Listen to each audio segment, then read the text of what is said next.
ಚಿಕ್ಕಣ್ಣ ಅವರನ್ನ ಈಗಾಗಲೇ ಸ್ಥಳ ಮಹಜರು ಮಾಡಿದ್ದಾರೆ. ಅದರ ಜೊತೆಗೆ ಅವರಿಗೆ ವಿಚಾರಣೆಗೆ ಬರಕ್ಕೆ ಹೇಳಿದ್ದಾರೆ. ಬಟ್ ಇನ್ನೊಂದು ಇಂಪಾರ್ಟೆಂಟ್ಸ್ ನೋಡಿ, ಮಹಜರು ನಂತರ ಚಿಕ್ಕಣ್ಣರನ್ನ ಠಾಣೆಗೆ ಕರೆದೊಯ್ಯುವ ಸಾಧ್ಯತೆ.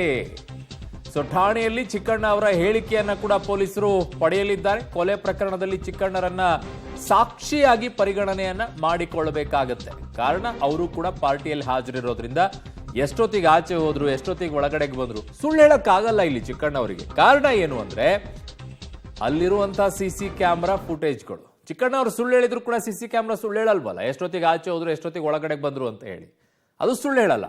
ಸೊ ಹಾಗಾಗಿ ಚಿಕ್ಕಣ್ಣವ್ರು ಹೇಳಲೇಬೇಕಾದಂತ ಅನಿವಾರ್ಯತೆ ಬರುತ್ತೆ ಇಲ್ಲಿ. ನನ್ನ ಸಹೋದ್ಯೋಗಿ ಉಮೇಶ್ ಇದ್ದಾರೆ. ಉಮೇಶ್, ಚಿಕ್ಕಣ್ಣವ್ರು ಸುಳ್ಳು ಹೇಳಕ್ಕಾಗಲ್ಲ ಇಲ್ಲಿ. ಯಾಕೆ ಅಂತಂದ್ರೆ ಆ ಸ್ಟೋನಿ ಬ್ರೂಕ್ ಏನಿದೆ ಪಬ್ಬು, ಅಲ್ಲಿಂದ ಆಚೆ ಹೋಗುವಂತ ಫುಟೇಜ್ಗಳು ಕೂಡ ಪೊಲೀಸರು ಪಡ್ಕೊಂಡಿರ್ತಾರೆ. ಯಾವ ಟೈಮಿಗೆ ಆಚೆ ಹೋದ್ರು ಅಂತ ಹೇಳಿ ಒಳಗ್ ಬಂದಿದ್ದು ಕೂಡ ಸಮಯ ಗೊತ್ತಾಗಿರುತ್ತೆ. ಚಿಕ್ಕಣ್ಣವ್ರು ಸುಳ್ಳು ಹೇಳ್ತಾ ಇದಾರೆ, ಸರಿ ಹೇಳ್ತಾ ಇದಾರೆ ಅನ್ನೋದು ಗೊತ್ತಾಗುತ್ತೆ. ಈಗ ಪೊಲೀಸ್ ಸ್ಟೇಷನ್ಗೆ ಕರ್ಕೊಂಡು ಹೋಗೋದು ಯಾಕೆ ಇಂಪಾರ್ಟೆಂಟ್ ಆಗುತ್ತೆ?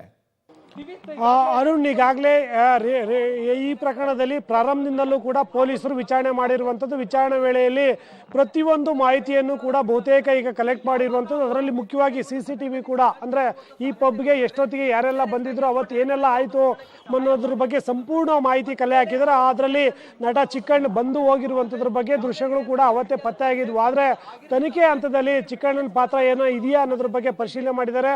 ಅದರಲ್ಲಿ ಇಲ್ಲಿವರೆಗೂ ಕೂಡ ಯಾವುದೇ ರೀತಿಯ ಮಾಹಿತಿ ಲಭ್ಯವಾಗಿಲ್ಲ. ಹಾಗಾಗಿಯೇ ಇಷ್ಟು ದಿನ ಆದ ನಂತರದಲ್ಲಿ ಚಿಕ್ಕಣ್ಣನನ್ನ ಕರೆದು ಮಾಹಿತಿ ಪಡ್ಕೊಳ್ಳೋ ನಿಟ್ಟಿನಲ್ಲಿ ಇವತ್ತು ನೋಟಿಸ್ ನೀಡಿರುವಂಥದ್ದು. ಯಾಕೆಂದ್ರೆ ಇವತ್ತು ಸ್ಥಳಮಾಜರು ಏನು ಬಾಕಿ ಇತ್ತು, ಹಾಗಾಗಿ ನೇರವಾಗಿ ಸ್ಥಳಮಾಜರು ಮಾಡುವಂತಹ ಜಾಗಕ್ಕೆ ಬನ್ನಿ ಅಂತ ಚಿಕ್ಕಣ್ಣನವರಿಗೆ ಪೊಲೀಸರು ಮಾಹಿತಿ ನೀಡಿದ್ರು. ಹಾಗಾಗಿ ಚಿಕ್ಕಣ್ಣ ಇಲ್ಲಿಗೆ ಬಂದಿರುವಂಥದ್ದು. ಈ ಸಂದರ್ಭದಲ್ಲಿ ಸ್ಥಳಮಾಜರು ಮಾಡಿದಂಥ ವೇಳೆಯಲ್ಲಿ ಏನೆಲ್ಲ ಘಟನೆಗಳಾಯಿತು ಅನ್ನೋದ್ರ ಬಗ್ಗೆ ಸಂಪೂರ್ಣವಾಗಿ ಮಾಹಿತಿಯನ್ನು ಕಲೆಕ್ಟ್ ಮಾಡಿದ ನಂತರದಲ್ಲಿ ಇವತ್ತು ಹಾಗೆ ಪೊಲೀಸ್ ಠಾಣೆ ಅಂದರೆ ಕಾಮಾಕ್ಷಿಪಾಳ್ಯ ಪೊಲೀಸರಿಗೆ ನೋಟಿಸ್ ಕೊಟ್ಟಿದ್ರು.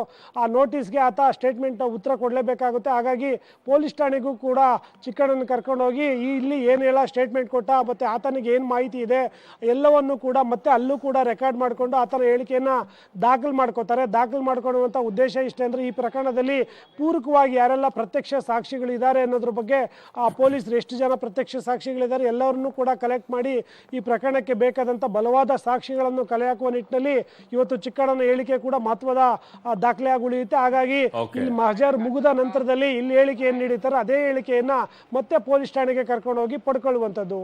ಅರುಣ್. ಓಕೆ ಉಮೇಶ್, ನಿಮ್ಮೆಲ್ಲ ಮಾಹಿತಿಗೆ ಧನ್ಯವಾದಗಳು.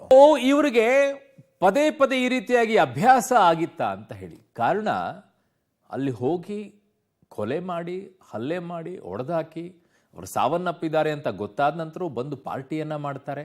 ಆಮೇಲೆ ಅದಕ್ಕಿಂತಲೂ ಮುಂಚೆ ಒಂದು ಕ್ರೂಯಲ್ ಆಗಿ ಅತ್ಯಂತ ಅದನ್ನ ಕ್ರೂರಿತನದಿಂದ ಅವ್ರ ಜೊತೆಗೆ ನಡ್ಕೊಂಡಿರುವಂಥದ್ದು ಒಂದು ಸ್ಟೋರಿ ಇದೆ. ಕ್ರೂರಿತನದಿಂದ ಅದಾದ ನಂತರ ಹೋಗಿ ಪಾರ್ಟಿ ಮಾಡ್ತಾರೆ ಅಂದ್ರೆ ಅವ್ರಿಗೆ ಅಭ್ಯಾಸ ಆಗ್ಬಿಟ್ಟಿದೆ. ಹೊಡೆಯೋದು, ಬಡಿಯೋದು, ಸಾಯಿಸೋ ಮಟ್ಟಕ್ಕೆ. ಫಸ್ಟ್ ಟೈಮಾ ಇಲ್ಲ ಹಿಂದೆ ಆಗಿದೆಯಾ? ಡೌಟ್ ಹುಟ್ಟುತ್ತಾ ಇದೆ.